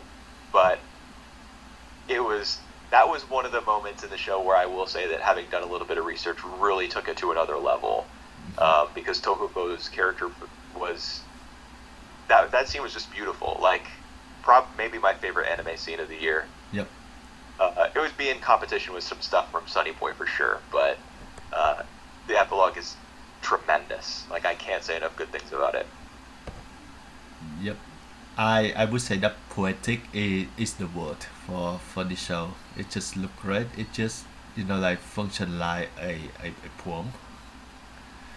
And yeah, and I agree with you that I like the epilogue of that as well. It just emotional, like heartbreaking to watch. Yeah. Yeah, a lot of people have said that they didn't connect emotionally with the show, and I can totally understand that because it does move so quickly through like a 15 or 20 year history in the span of fewer episodes than years in the show, which is like absurd. Actually, now that I'm thinking about it, Heion Sedai no Idaten-tachi did something similar, but those characters are literally immortal, Yeah. so that's kind of different. Hmm. But yeah, I mean the show moves really fast. Characters come into frame and then die pretty quickly. Hmm. So I can understand somebody not getting invested in the characters, but I really did. Yep. Shigemori and Tokuko especially, but some of the other characters too. The way Atsumori, I think that was his name, the way he died in episode 9 in that fight scene in the shallow waters of the ocean, um, Yep. with the sun playing off of The flute. the surface of the waves. It was just incredible. Um, yeah, I definitely was like into the show. I was engaged by it. It did get me emotionally involved. So it's possible, you know. Yep. Great choice right there. Uh, Yes, let's give both of ourselves like a little pat on the back for that. yep. Number Uh, 3. all right, let's go with my number two, and I think you would have guessed it already. My number two is Wonder Egg Priority, and Okay. I must tell you first that the ending suck. But Yeah. it also the show that I like most personally attacked with. For me, like they feature many heavy stuff like bully, abuse, suicide. But it's heavy without being manipulated. It's emotional without feeling like sentimental. Uh, it does so with correct visual. It have many relatable characters, and it's heavy on uh, on on visual symbolism of self growth, and like all this. I Episode 11 in particular, I consider that both like the best episode that I have seen this year, and also the worst episode of Wonder Egg Priority. I What? I think if How's you that understand what I possible? mean, it is possible. It's like as a standalone episode, it's like like it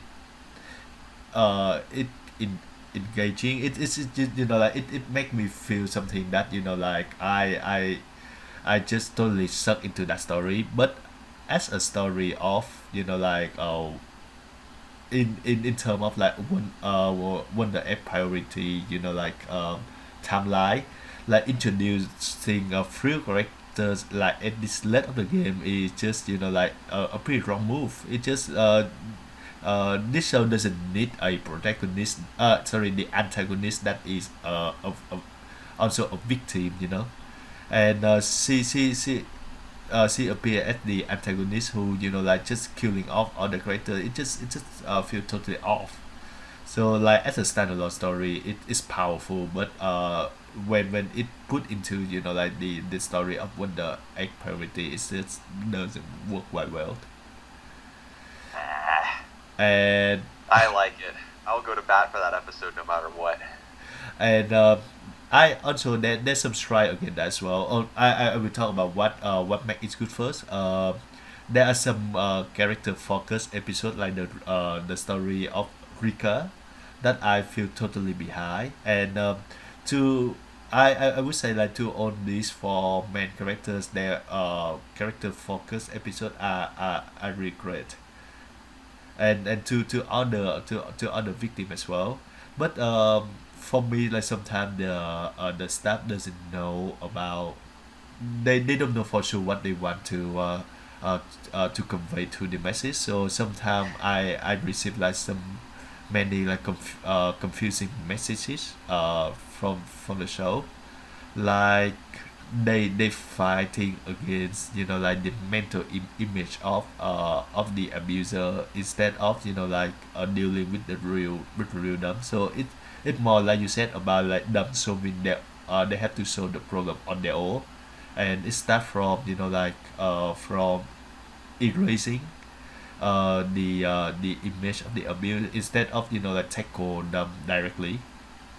Well, that's the whole point of the show. They go into uh, another world or dimension yeah, and fight against like the great the evils. I don't know, like the energy, the malicious energy of those abusers, of those people.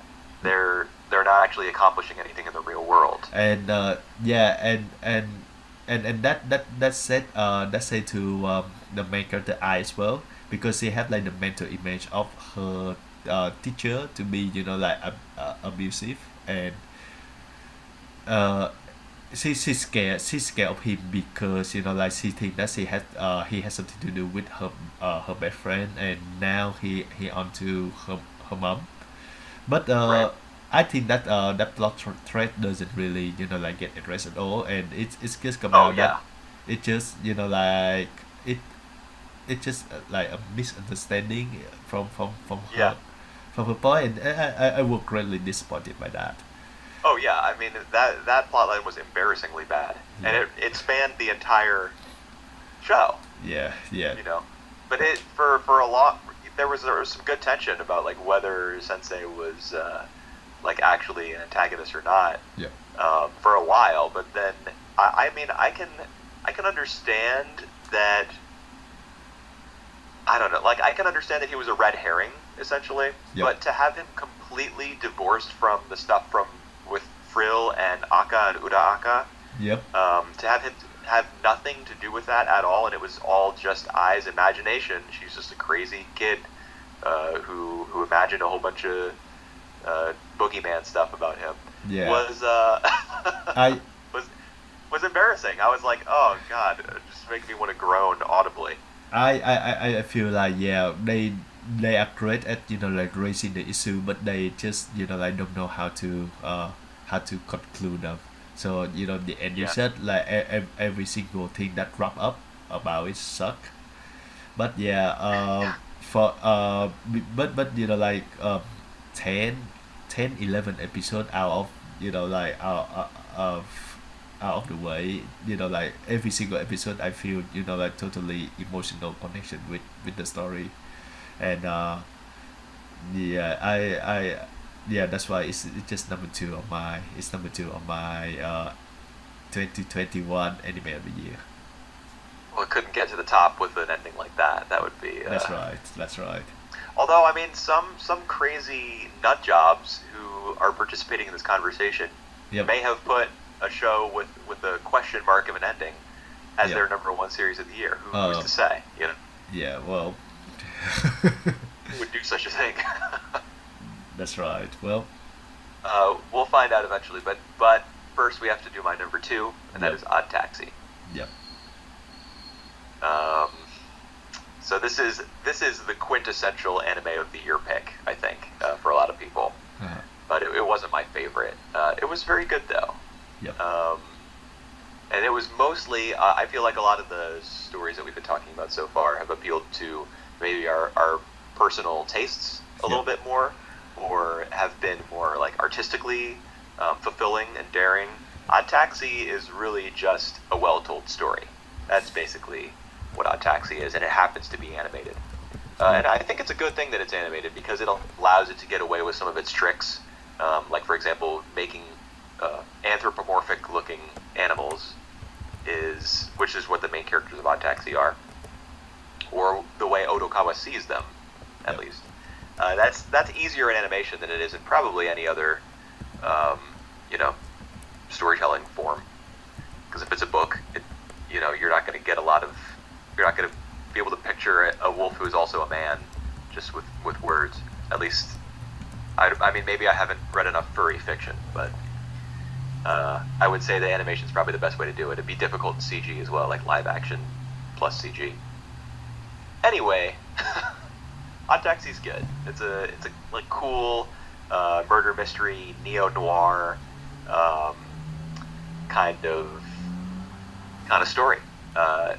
It's got a lot of different characters, all of whom have like personalities that practically leap off the page, in large part due to their speaking styles, because the dialogue is so weird. I remember I made a Tarantino comparison after just one episode, and I've seen a lot of other people do the same thing, because it really does take influence, I think, from that style, that school of writing. And there's a lot of misdirection as well. I still remember the scene where the Yakuza boss, who's like an anteater, is on the phone. Yep. In like a lounge chair. Where are they exactly? At the sauna, maybe, like in the reception area. Yep.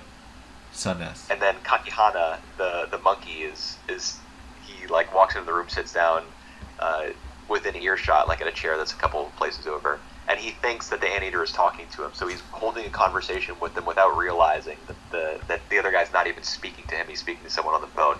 There's like lots of little bits of misdirection like that keep you interested in what the plot is and how everything's going to come together. And it does. Like almost everything comes together in a really satisfactory way, culminating in the bridge scene at the end of episode, or not at the end, but midway through episode 13, where Otokawa's taxi runs off the end of a bridge and plunges into a river, and there's characters looking on and remembering objects and moments in their life when things have fallen into the water, and it says something particular and personal about them.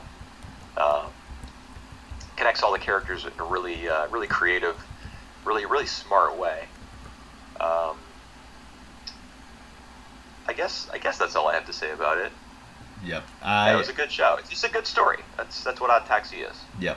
I gonna say more as well, because Odd Taxi is my number one of the year. For me, it just Odd Taxi is just a totally light. Like like before, I remember we doing the preview on that season. We don't really think much about Odd Taxi because of like all the stuff are from live action. Right. They know in live action that they have like next to no experience in anime industry, and I think that work for this benefit, because they I feel like this it have like some of the like live action sensibilities, and but it cannot be told like in any other way than animation, so they do a great job here. They have a great set of characters that have their own personality, interweaving plots and thread that like keep tangling each others and come very well together at the end. What I appreciate the most though is the dialogue that are the most natural. Like it's that's why all the characters bounce off each other very well.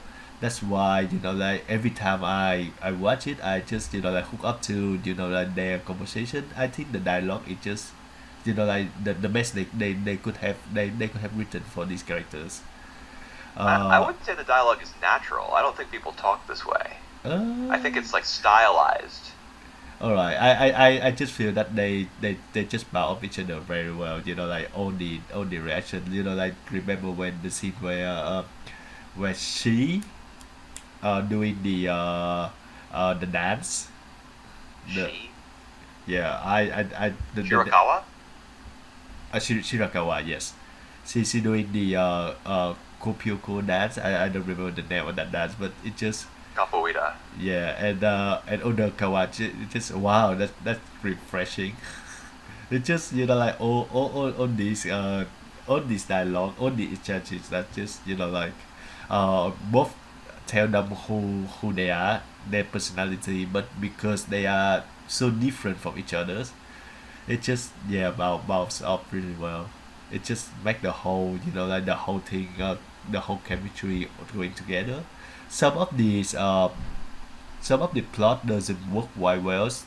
Like I don't really understand why there's so much focus on the Don't stand-up say the comedy duo. comedians. Yeah, I don't know No, why. they're the best. They're Why? amazing. I love them. Yep. But yeah, like at the end, like the especially the last episode with like I have great expectation of they blew it up out of the water, literally Into the water. into the water. Yes, everything come up together very well. Everything just like I would say that 90 to 95% of like what losing threat I mean like chasing on have been addressed. So all good. Yeah, I'm there's happy. there's more to come as well. There's a movie coming out this April, Yep, yep, yep, yep, yep, and we're probably going to get it right away because it's supposed to be on Crunchyroll, so we won't have to wait. yep. Although it's going to be like a compilation movie with some additional footage, Yeah, so it's not going to be like a whole new thing. yeah. It's half and half, but yep. I I don't know about half and half. I doubt it. If it's coming out in April already, Yep. Let's see. But we think about we will pre-production. get Like we will get to see the end of like the final resolution of the big cliffhanger at the end. So I'm happy with that. yeah. I Yeah. don't think he died though. I kind of like the cliffhanger going unresolved. I Yeah, would have been totally fine with that, but that's right. I'll take a movie. Yep, I'll take it. yep. I take it as well. So All right, y'all, anime. let's review your number one Wooper. All right, it's Sonny Boy. You already knew. You already knew what it was. I've talked way too much about a few of these series. Heike Monogatari in particular, I just went on and on about. So Sonny Boy, I'll keep it short. It's just my favorite. It's just my favorite anime of the year. It's my favorite anime of the past few years. Yep. Love the soundtrack. Love the art design. The character designs in particular. That's something I was like nodding along with everything that you were saying about it when you were talking about it earlier. Yep. Because it's I think we appreciate a lot of the same qualities about it. I just appreciate them a little more because I don't know. It's a story about like a sad teenage boy who feels depressed, and I don't know. That's my thing, I guess. um, so maybe that's why I like Sonny Boy so much. That's probably part of it. But one thing that you didn't mention was the character designs, That's right. which I love. I love these character designs. They are. I wrote down a bunch of notes about this show. Let me see if I can find what I wrote down about the character designs. They're easily differentiable, so you won't get the Yep. characters mixed up Yep. because it's clear who's who. But yet they're so ordinary. Like all the characters are wearing the same white button-up shirt, with the Yep. exception of Nozomi. Uh, She's the transfer student. She's the one who's destined to die. So she is visually set apart by the fact that she's wearing her blue shirt and her green, I think, skirt.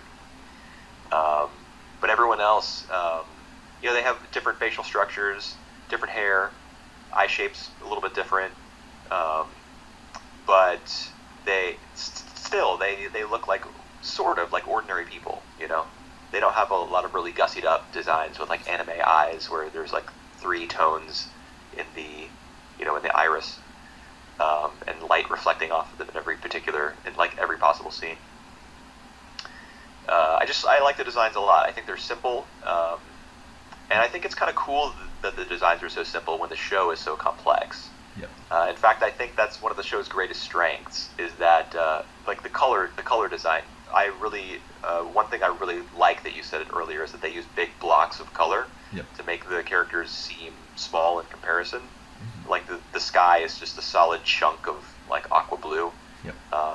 There's very few colors used in the depiction of like forests and stuff on this island where they found themselves, and that's true. Like the characters, there's one tone used for a lot of them. The white shirts make them look kind of homogeneous. The environments they're in kind of look homogeneous, and yet, despite that visual simplicity, they go to so many different dimensions, and the underlying metaphysical mechanics of the way that the world works and the quote unquote rules that they have to abide by on this island and in these other places are like they're not even explained. Like the show attempts to explain them through characters like Rajani, but it never really does so. Um, and similarly, the themes of the show are, well, I should say the themes might be simple. It's a coming of age story, and it's about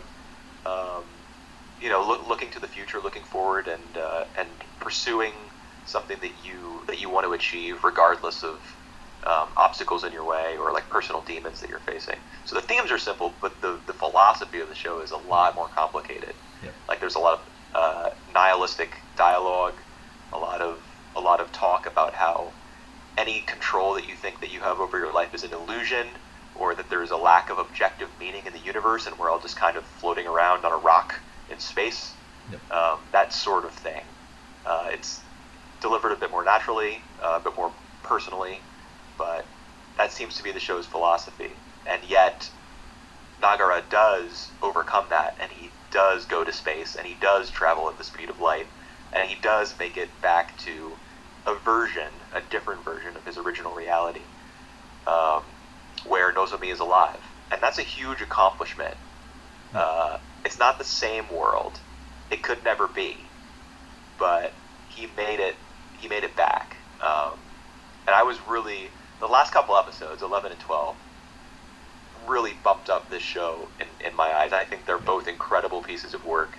I think that what the show conveyed in those episodes, the heights that Nagara was able to achieve, like what he was able to do with Mizuho's help, Rajani's help, even Nozomi's help in her new form as a compass after her quote-unquote death. It's just difficult to talk about the show in particular. You can hear, like, I'm saying things like quote-unquote death while talking about it because she died, but Not like really. her soul was still inside of a compass that was actually duplicated at a certain point, and I don't even understand how that was relevant. Yeah. It's a big puzzle box of a show. If you're listening to this and you hate it, I completely understand. I loved it. I connected with it in a way that I haven't connected with anime in a long time, and so it's my number one. Yeah. Yeah, you said that on our, our final review on this show, that this is like one of the essential anime scenes, Rakugo. Yes, yeah, that's right. It's it's probably my favorite TV anime since Rakugo. Yeah. So is it essential? I don't know. I mean, I definitely don't think it's essential. Will people regard it as essential in like 20 years? Will it get the Serial Experiments Lane legacy treatment? I kind of doubt it, because when Lane came out, there were the anime fandom was a lot more insular and cloistered. It was just smaller, and people congregated around specific shows. Yep. Trigun, Lane, Utena, Bebop, Berserk, whatever. Yep. But now there's so much more anime. There's so many more people watching anime. It's going to be way easier for Sonny Boy to fall through the cracks. But I think it will always have a teeny tiny cult following that will exist in some corner of the internet. And to those people listening from 20, 30, or 50 years in the future, how you doing? Hope you enjoyed. We are the old people from the past. That's right. All right, let's see how many that you get right. Oh, we're gonna do the sure. Let me boot up the thing here. I think I got 10, or I'm sorry, no, I definitely did not get 10. I think I got 8. Yeah. I got Ousama, Beastars, Wonder Egg, Dynazenon, Taxi, Heike, Sonny Boy, and Maid. Okay, so I thought that you would have Thunderbolt Fantasy and Ogretsuko. Yep, so you got 8. Oh, how'd you do? interesting. Let's see. I think. Oh, you predicted that I would have Fena Pirate Princess? Yep. Nope. No Fena, no Komi-san. So you also got 8, looks like, I think. Yep. And we have 7 7 share as well. I assume they're the 7 that we expected. Yep, that's right. Yeah. All right. So good. Well, I would not have expected Fruits Basket, dude. That you're sure you don't have like Stockholm syndrome from having watched so much of it in the last like 2 weeks? Well, nope. I'm pretty sure that I enjoy it. All right. And I'm glad. Cool. And I'm glad that it's finally done. Yeah. That's what I always say about all my favorite TV shows. I'm glad it's over. Yeah. All right. Yeah, So a lot of people are loving it. So maybe in 10 or 15 years, I'll watch. Probably not. The only situation in which I'll watch this is if like I'm going out with a girl who likes anime and wants to watch Fruits Basket. That's the only scenario in which I can imagine doing it. Not that Fruits Basket is only for women. I just personally don't like it, so that's the only way it would happen. alrighty. But I Yep. mean, I'm clearly like in the minority. You know what I mean? Yep. It's one of the most well-regarded anime of the year, by far bigger audiences than just one guy online. So Wow. It, did it, something right. is Good it stuff. worth? Is it worth to be like number one of my anime list and any list and all this stuff? Nah, but yeah, Well, it's a very good I don't story. think those things matter in the first place, so Yeah, it's not worth it or not worth it. yeah, that's It right. just is. All right, so that marks the end of the 2021 in anime. So we're looking forward to this new year. Yeah, Hopefully I've got a we'll. ton of stuff that I'm looking forward to Yep. next year, TV series and films. We got a Pop Team Epic sequel in the works, ladies and gentlemen. Oh really? Yeah, buddy. Yes, season 2 is coming out next year. I'm Yep. ready. Have you heard the news that Science Zero will adapt Scott Pilgrim. Scott Pilgrim? Yep, that's right, Scott Pilgrim. Yes, I Huh. saw that the other day, and I have read the Scott Pilgrim comics, and Right. I like them a lot. I haven't Have seen the live-action film by Edgar Wright. Maybe yeah. I'll check that out soon. Check that out. I watched the live action. I like it a lot. I have like the whole collection of the comics. I haven't read that though. Well, the comics are also very cool. All right. And I'm not a big manga or comics guy, but I did enjoy them. Yeah. Yeah, looking forward to that as well. That won't be in 2022. There's no way. But lots of good anime to come next year, the year after that. There's always people putting out some good stuff. Just gotta hunt around for it. Alrighty. So next postcard, which is next week, we will do the first tasting of the winter season of 2022. Yeah, we've got our 10 shows lined up, Yep. and maybe one of them will be good. It's looking a little thin, but we're not gonna stop now. It's a tradition, so That's we'll see you right. then. Yep. See you then. Enjoy the peace. Bye.